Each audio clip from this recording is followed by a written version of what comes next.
Floyd has been very adamant that each one of his opponents that he step in the ring with, we're going to go down to do extensive testing. Also, when you say adamant about testing, y'all tested everyone. It wasn't just select people. Y'all tested everyone. Yeah, we tested everyone. You know, Leonard, you're always educating us on the business side of the sport. How big is the business for a rematch now with Devin and Ryan, you think? I don't know. What was the business in the first fight? We're still trying to officially I know what it was. What was it? What was the business? It wasn't what Dave was saying. I can tell you that. Eddie Hearn said $972,000. Get the fuck out of here. Nowhere near that. Nowhere near that. I'm not getting into any of that. Nowhere near that. Nowhere near that. You think a rematch could do that though? Now with all this hype, I don't know. Again, I don't know. I don't know. What they eat doesn't make you shit. No, but it's like everybody tried to. Not everyone. A lot of you guys in the media were saying the reason why we did $1.2 million plus was because it was Ryan Garcia. It always takes two people to make a big event when you're doing that kind of numbers, and he played a role in that. Tank's the guy. Tank's the guy. Tank's the guy. You know, you put Tank in that situation. Tank Ryan. Fight we ain't looking to sell. We ain't looking at there ain't no tickets available. Thousands of tickets. It's a big difference. Big difference. Tank is the guy. If Ryan would have wound up, but we still don't know for sure. But let's say he did test positive for a fight with Tank. Would Tank have, done something crazy, like, just the way he would react to if this happened to him and his team? Ask Tank that question. Yeah. I would tell you how I would react. Gotta ask Tank. I can't speak for him. How would you react? How would I react to him testing? If you're on the team of the opposite fighter. Well, see, yeah. we would have never even been in this situation. He would have never came in overweight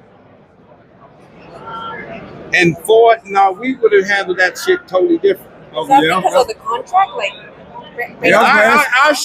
Our shit is handled differently from how other people handle their shit. Yeah, I was gonna ask you how was y'all to handle that three pounds over. You know what I mean? Again, put it this way: we wouldn't have been in that situation. We wouldn't have been in that situation.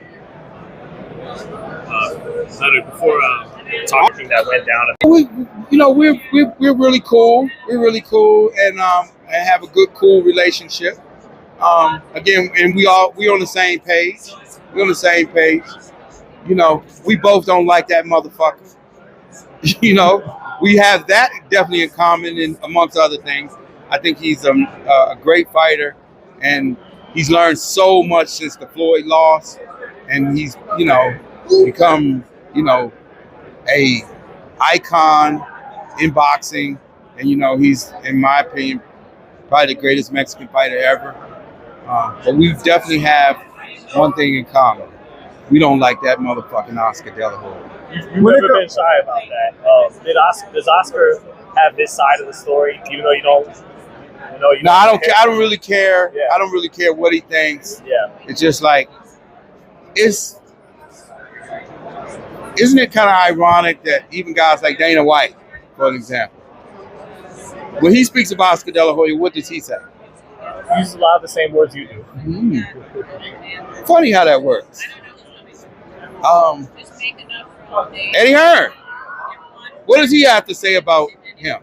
It's a little more gentlemanly. He says in a more polite way. My guy, that's my guy. How you doing, my friend? Everything's good. Morning, right? Most definitely, of course.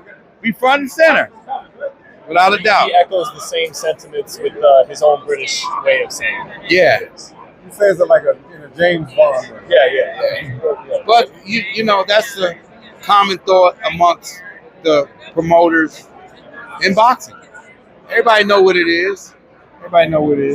He was a great fighter. I always got to give him his respect by what he did in that ring. He did his thing. Very good. Very How would good. him and Canelo have went? You know, at 54 because Oscar's too small for 60, 68. Again, like I told somebody, I don't do the mythical matchups. Yeah. You know, I'm really not a fan of that at all because that shit is like fake. It's not. It's not real. It's like, oh, well, Floyd and this guy, Floyd and that guy. It's like people have an opinion about everything, you know. So, and it's not reality. It's not reality. When it comes to fighters like Floyd or like now Canelo, these guys with these super high IQs, how do their opponents find a sparring partner or train for people that you know what I'm saying with those type of IQs? Like who can one bring in that can give them with Canelo? When it comes to the sparring stuff, it's like it's impossible to actually mimic the opponent. So you get guys, and I've always been responsible for bringing in all the work for Floyd, for the multiple camps. And you know, we've had people who bring different things. You know, this guy we put on the end because he's gonna bring out this, that. So it's a method to that. And it takes someone very, very knowledgeable to organize stuff like that. You don't want to use the same guy over and over. You want to be able to have guys who bring out the best in you. You know, just an example, you know, at one point in Floyd's career, Earl Spence was a sparring partner. Was one of five. One of five. You know?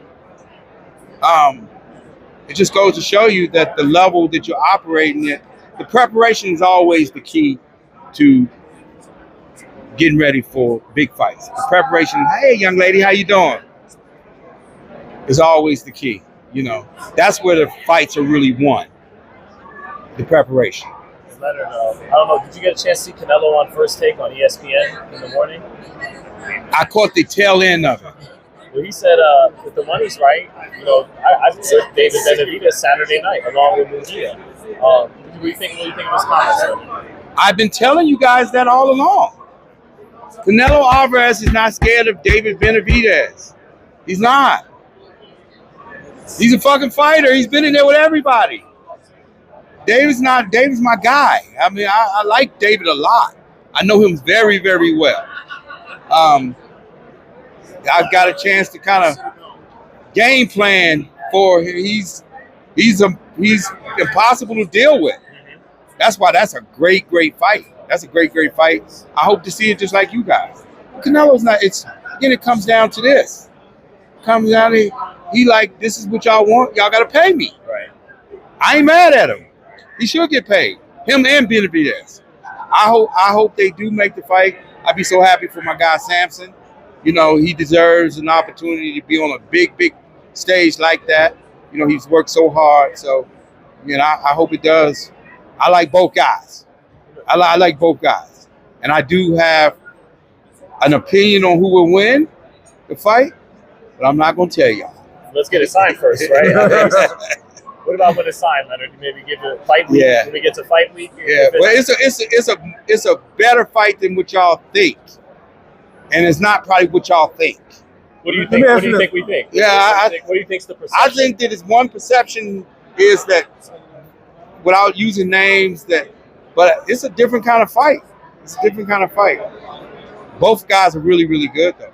Well, let me ask you this. Now, we just talked about Canelo's IQ and how he's seen everything, right? Pretty much seen everything. Does David Benavidez possess any skill sets or problems that Canelo may not have seen? Well, Benavidez is a problem within itself. He's a problem within itself. You know, he's skillful. He's fast. He does a lot of things really well. So it'd be great to see those two styles mesh in a ring. I think because the champions that Benavidez has fought, they've been trying to outbox him more on the back foot. Do you feel like David would love a guy, even as great as Canelo, finally trying to step to him, as opposed to him being the one always trying believe it or not, that fight is won in the center of the ring. Trust me. With Canelo, David gets his best work done on the ropes, so that sounds like it might favor Canelo a little bit. All I'm just saying is that when the fight gets made, I'll give you my opinion. I'll give you my opinion on it. But both guys are phenomenal fighters. Is it the best fight to be made in boxing? I told him, don't do it. Outside of Tank, yes. Do you think we'll ever see any fights in Raider Stadium?